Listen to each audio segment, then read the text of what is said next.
पर ब्रह्म पुरुषोत्तम भगवान श्री स्वामी नारायण सन 1781 के 3 अप्रैल के दिन उत्तर भारत में अयोध्या के निकट स्थित छपिया गांव में प्रकट हुए। उन्होंने बाल घनश्याम के रूप में अनेक दिव्य लीलाओं से सभर अपने बचपन का कुछ समय छपिया में बिताया और कुछ समय अयोध्या में बिताया।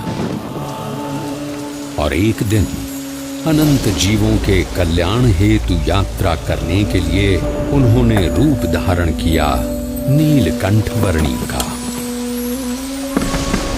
नीलकंठ वर्णी संसार के सारे बंधनों को त्याग कर 29 जून सन 1792 की रात को अयोध्या से निकल पड़े। जीव प्राणी मात्र के कल्याण के लिए शुरू हुई उनकी इस अद्वितीय कल्याण यात्रा के प्रथम लगभग 4 महीनों में उन्होंने अयोध्या से अमरपुर, नैमिषारण्य, बरेली, नारदवन, हरिद्वार, श्रीपुर, गुप्तकाशी, त्रियुगी नारायण और गौरी कुंड आदि स्थानों से होते हुए केदारनाथ की यात्रा की। केदारनाथ से सीधे बद्रीनाथ जाने का अति विकट रास्ता पार करके उन्होंने बद्रीनाथ की यात्रा की और शीत ऋतु में बद्रीनाथ से ज्योतिर्मठ होते हुए नीलकंठ वर्णी मानसरोवर की ओर बढ़ चले।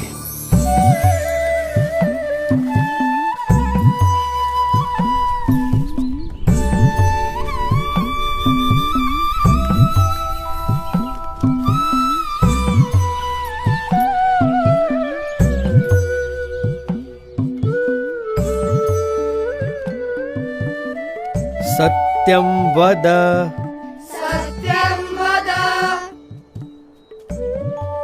धर्मं चर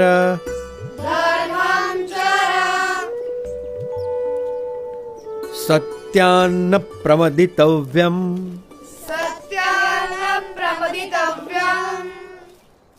धर्मान्न प्रमदितव्यम्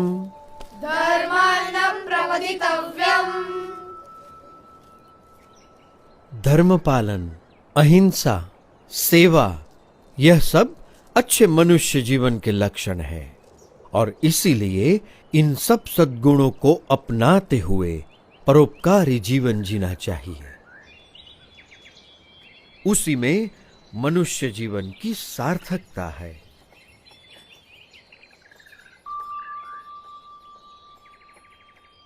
बड़े ध्यान से सब सुन रहे हो। क्या समझ में आ रहा है?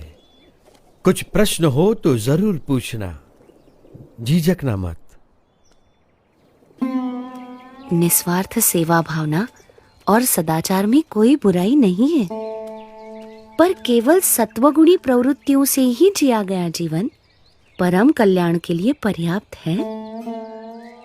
जन्म से लेकर मृत्यु तक यदि केवल इन सब में ही जीवन व्यतीत हो तो स्वयं का कल्याण कैसे होगा?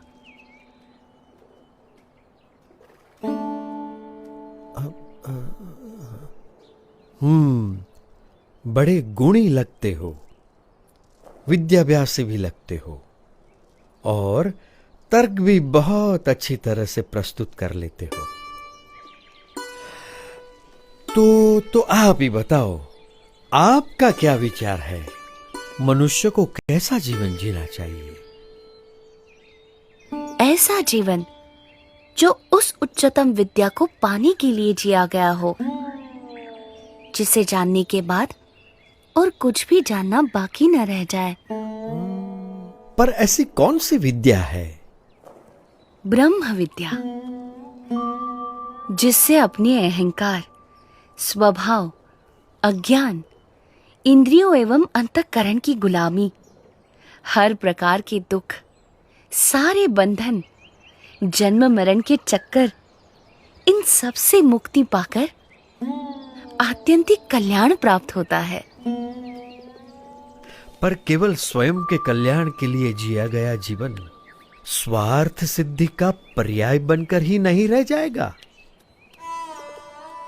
यदि व्यक्ति यथार्थ रूप से आत्यंतिक कल्याण के मार्ग पर चल पड़े तो उसका जीवन अपने आप ही सबके लिए कल्याणकारी बन रहता है, एक यज्ञ के समान बन जाता है। सबकी भलाई का यज्ञ, सबकी सेवा का यज्ञ, सबके कल्याण का यज्ञ। अच्छा। अब पर आप हो कौन? मैं नीलकंठ हूं। आप इस उम्र में ऐसे अकेले क्यों निकल पड़े हो? सबको परम कल्याण के मार्ग पर प्रेरित करने के लिए, यही मेरे जीवन का उद्देश्य है। उम्र से तो आप शिष्य जैसे लगते हो, पर ज्ञान से गुरु हो।